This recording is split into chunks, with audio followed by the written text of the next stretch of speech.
بسم الله الرحمن الرحیم. ستاسو ټول نه مننه چې نن راغلي یاستئ. یو څو ورځې مخکې د افغانستان حکومت و مدعي پلان د سولې دپاره د دې دپاره چې مشورې دپاره یې رایه کړی و، هغه چې مطبوعاتو ته یې درس کړی و او د افغانستان خلک حق لري چې په جزئیاتو باندې پوه شي. نن زموږ خبري کنفرانس په همدې دلیل باندې دی که اول به زه یو څه معلومات تاسو ته درکړم، بیا د هغې نه وروسته که تاسو څه سوال درلودلو په خدمت کې مې یاست. اول د مدعي پلان په اړه باندې دا یو بل سره یعنی په ترتیب نه دي، اووه مادې دي خو په ترتیب باندې نه دي، د دوی بل سره رابطه لري. په درې برخو ویشل کیږي. اوله برخه د مذاکرې ده چې د امریکایانو سره مذاکره ده، د طالبانو سره مذاکره ده او د پاکستان سره مذاکره ده. دوهمه برخه منطقوي اجماع ده چې په هغې کې د منطقې او زموږ بین المللي شرکا چې دي د هغوی سره په یو نتیجې باندې رسیدل دي. او دریمه برخه د افغانستان د خپله په داخل کې د ښه حکومتدارۍ او هغه کارونه چې ضرورت د دې دی چې کومو ځایانو کې چې جنګ عوامل د طالبانو سره اړیکې نه لري، هغه جنګ څنګه د منځه وړلی شو. نو زه به اول په جزئیاتو ووایم چې څه کوو. په اولني پلان کې اوله خبره د امریکا سره او د ناټو سره د مذاکرې ده چې مونږ یو وضاحت ولرو چې زمونږ بین المللي شرکا څه غواړي افغانستان سره په څه رقم خپل شراکت ته دوام ورکړي. مونږ په دې باور یو چې دوی غواړي چې یو رقم یو نوع د شراکت وساتي، ولې هغه نوعیت یې باید اوس د دې نه وروسته ورباندې بحث وکړو. کوم معاهدات چې اوس مونږ ورسره لرو موافقې، هغه قراردادونه لکه د بي اس ای او اس پی ای، هغه په چوکاټ کې د اوسنۍ همکارۍ جوړې شوي دي، خو آینده به څه رقم همکارۍ وي د دې دپاره ضرورت دی چې مونږ یو وضاحت د امریکا نه ولرو. د دې در مخه چې مونږ خپل بحث د طالبانو سره مطرح کړو. دویمه خبره د طالبانو سره د مذاکرې ده. طالبانو سره مذاکره مخکې د دې نه زموږ پخواني پلان کې هیڅ قید و شرط نه درلودلو، خو په تیر یو کال کې ډېر څه تیر شول. په دې کې مونږ په دې نتیجه رسېدلي یو چې طالبان یو لاس نه دي، دوی په جنګ باندې کنټرول نه لري. د دې اطلاعات هم شته دی چې بعضې عمده قمندانان د طالبانو د داعش سره یو ځای شوي دي. نو که چېرته خبره د دې وي چې مونږ طالبانو ته یو امتیاز د دې ورکوو چې د مذاکراتو په وخت کې مهمه دا ده چې اول دوی خپل ځان ثابت کړي چې دوی څومره کنټرول لري په خپلو قمندانانو او جنګجویانو باندې. نو د دې دپاره دغه شرط ګمارل شوی دی، دا د سولې د ځنډولو هدف نه دی. هدف یې دا دی چې طالبان ځان وکړی شي چې خپل هغه کنټرول ثابت کړی شي. نو زمونږ پیشنهاد د یوې میاشتې د اوربند دی، د هغې نه وروسته مذاکرې ته به کینو. درېیمه مذاکره د پاکستان سره ده. تر څو پورې چې د پاکستان د خوا نه افغانستان ته تضمین ورنه کړی شي چې دوی نور په افغانستان کې د طالب په رقم نورو ګوندونو ته ځای نه ورکوي، دوی نه حمایه کوي او په افغانستان کې د جنګ نه لاس نه اخلي، هیڅ مذاکره د سولې نتیجه نه ورکوي.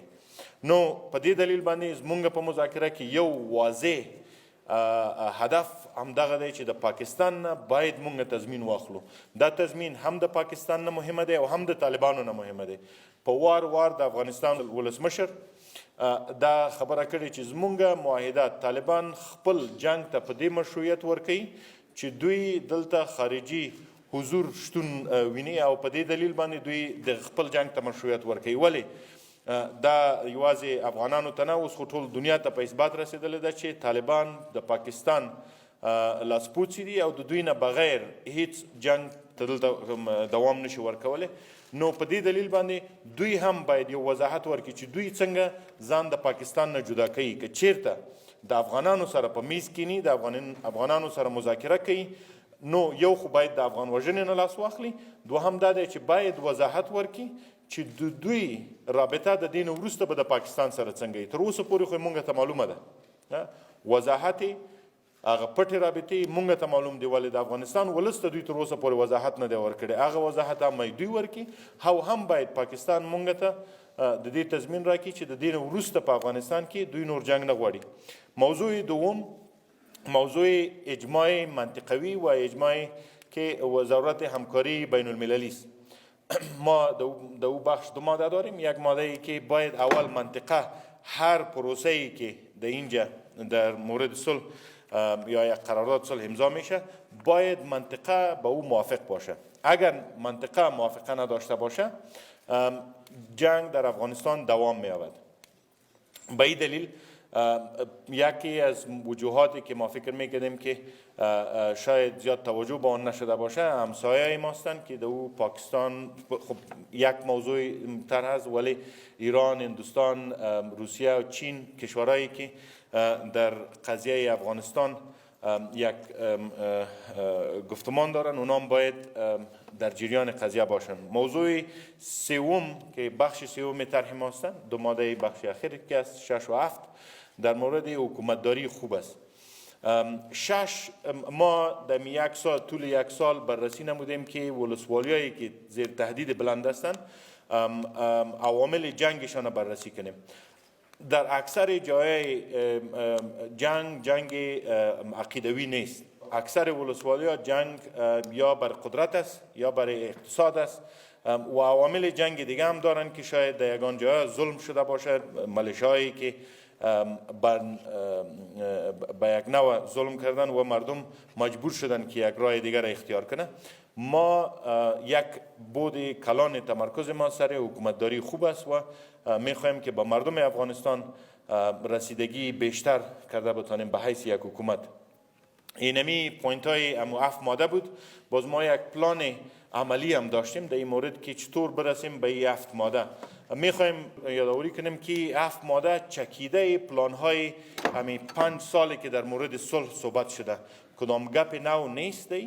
اصلی که در پلان های سابق هم یادآوری شده و با مردم هم در لوی جرگه و هم در مجالس دیگه ای که گرفته شده در او مشوره شده با مردم و این چکیده اونمو پلان هایی هستند. میخواهیم که برای از اینکه یک اجماع داخلی هم به وجود بیاید، اول به حیث پلان عملی یک جرگه خرد، یعنی هدف ما از لوی جرگه نیست، یک جرگه به صورت بگیره که سیاسیون افغانستان و نخبه هایی که در جرگه لوی جرگه صلح اشتراک کرده بودن اونا بیاین و اینمی پلان یک دفعه تصویب کنن و طبعا ولسی جرگه و مشران جرگه هم در شامل است. و بعد از او ما یک جلسه با متحدین دیگه، خب تمام متحدینی که با ما بودن در 18 سال با اونا یک مشوره صورت بگیره تا اجماع متحدین خودم بگیریم.